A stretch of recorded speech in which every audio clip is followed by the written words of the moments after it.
নমস্কাৰ চাবলৈ আৰম্ভ কৰিছে এছপি অসম মিডিয়া।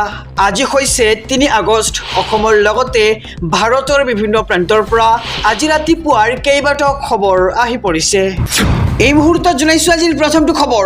ৰাজ্যৰ মুখ্যমন্ত্ৰী ডক্টৰ হিমন্ত বিশ্ব শৰ্মাৰ এক বিস্ফোৰক মন্তব্য, যি মন্তব্যই কঁপাইছে এতিয়া সমগ্ৰ ৰাজ্য। অসমীয়াৰ পৰা নহয় বাংলাদেশৰ পৰা অহা লোকৰহে কাগজ বিচাৰিব লাগে। এই মন্তব্য এতিয়া সামাজিক মাধ্যমত এক প্ৰকাৰ তুলপাৰ সৃষ্টি কৰিছে।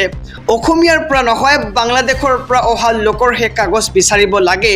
অসমৰ মানুহক কাগজ বিচাৰি একো লাভ নাই। আৰু অসম এতিয়া পৰিৱৰ্তন হৈছে, আগৰ দৰে হোৱা নাই, হৈ থকা নাই এই অসমখন। আৰু পূৰ্বৰ দৰে অসমৰ পৰিস্থিতিও নাই। অসমীয়া বড়ো ৰাভা সকলো আমি একত্ৰিত হ'ব লাগিব। আমাৰ প্ৰকৃত শত্ৰুকণ আমি সকলোৱে চিনি পাওঁ। এই মন্তব্য আজি ওদালগুৰিত মুখ্যমন্ত্ৰী ডক্টৰ হিমন্ত বিশ্ব শৰ্মাৰ। আৰু বাংলাদেশৰ পৰা অহা লোকৰহে আমি কাগজ বিচাৰিব লাগে। জংঘল মাটি সকলো তেওঁলোকে দখল কৰি লৈছে আৰু সেইসকলৰ কাগজ নিবিচাৰি বিটিআৰত আন লোকসকলৰহে কাগজ বিচৰা হৈছে বুলি এক নিৰ্বাচনী সভাত ডাঙৰ মন্তব্য কৰিছে ৰাজ্যৰ মুখ্যমন্ত্ৰী ডক্টৰ হিমন্ত বিশ্ব শৰ্মাই। আৰু হিমন্ত বিশ্ব শৰ্মাৰ কাগজ বিচাৰিব নালাগে, বাংলাদেশৰ পৰা অহা লোকৰ কাগজ বিচাৰক বিটিআৰত। আৰু বাংলাদেশৰ পৰা অহা লোকসকলৰ কাগজ বিচৰা নাই, কিন্তু অসমৰ লোকৰহে কাগজ বিচৰা হৈছে। আৰু আমি একত্ৰিত হৈ নাথাকিলে আমাৰ জাতি মাটি ভেটি নাইকিয়া হৈ যাব। অসমৰ লোকৰে 20 বিঘা মাটি নাই, কিন্তু উৰিয়াম ঘাটত একাংশই হাজাৰ হাজাৰ বিঘা মাটিৰ দখল কৰি ৰাখিছে। আৰু আমাৰ প্ৰকৃত বন্ধুকণ, প্ৰকৃত শত্ৰুকণ সেয়া চিনিব লাগিব। আৰু অসমীয়া হিন্দু মুছলমান খ্ৰীষ্টান আমি সকলোৱে এই কথা বুজিব লাগিব। আৰু ইয়াৰ বাবে বিটিআৰত নতুন চিন্তাৰ জন্ম দিব লাগিব। আৰু যাৰ কাগজ বিচাৰিব লাগে সেইসকলৰহে কাগজ বিচাৰিব লাগে।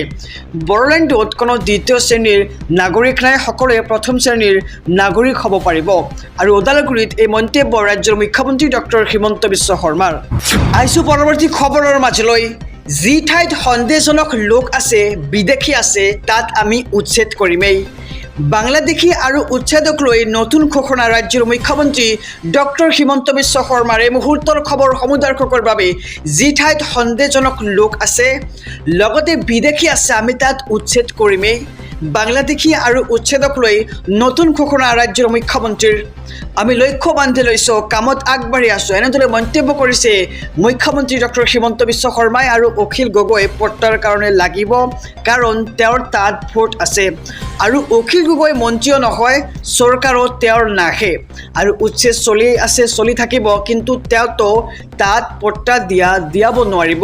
আৰু ডাঙৰ ঘোষণা মুখ্যমন্ত্ৰী ডক্টৰ হিমন্ত বিশ্ব শৰ্মাই কৈছে যে যি ঠাইত সন্দেহজনক লোক আছে, বিদেশী আছে, তাত আমি উচ্ছেদ চলামেই। আৰু মন্তব্য কৰিছে ৰাজ্যৰ মুখ্যমন্ত্ৰীগৰাকীয়ে।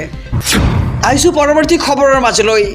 আমছু নেমছু মুছা আদি সংখ্যালঘু দল সংগঠনৰ বাবে ৰাজ্যত বিপদত পৰিছে সংখ্যালঘু লোক আৰু চলিছে উচ্ছেদ। নাম নলোৱাকৈ ৰাষ্ট্ৰীয় উলামা কাউন্সিলৰ নেতাৰ বৃহৎ মন্তব্য। এই মুহূৰ্তৰ খবৰ এছপি অসম মিডিয়াৰ সমূহ দৰ্শকৰ বাবে। সংখ্যালঘু দল সংগঠনৰ মন্তব্যৰ বাবে তীব্ৰতৰ হৈছে উচ্ছেদ অভিযান। আৰু নাম নলোৱাকৈ দিল্লীত সংবাদমেল পাতি ৰাষ্ট্ৰীয় উলামা কাউন্সিলৰ নেতাৰ এই বৃহৎ মন্তব্য। আমছু নেমছু মুছা আদি সংখ্যালঘু দল সংগঠনৰ উচতনিৰ বাবেই বিপদত পৰিছে এতিয়া ৰাজ্যৰ সংখ্যালঘু লোকসকল। আৰু উচ্ছেদৰ নামত প্ৰতিবাদ কৰি ৰাজনৈতিক মুনাফা উঠাইছে একাংশ নেতাই।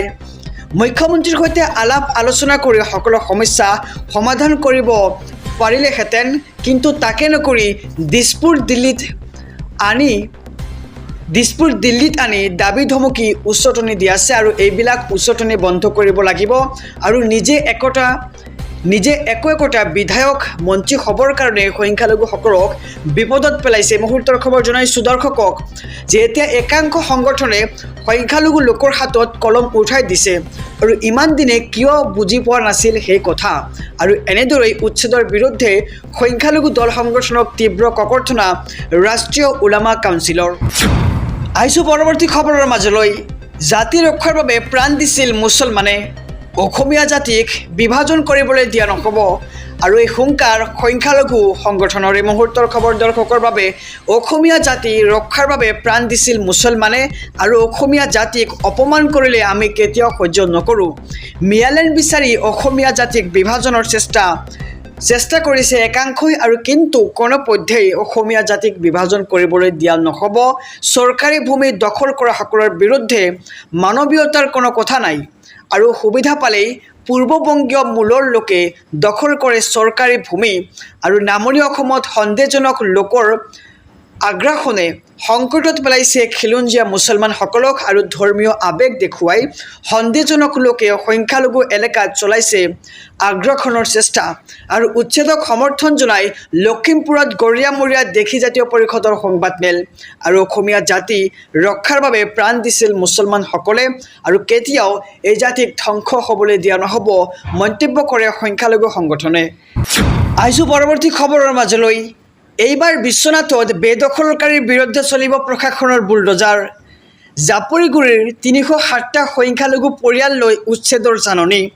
মছজিদ আৰু কবৰস্থানতো চলিব উচ্ছেদ আৰু ১৫ দিনৰ সময়সীমা বান্ধি দিলে প্ৰশাসনে।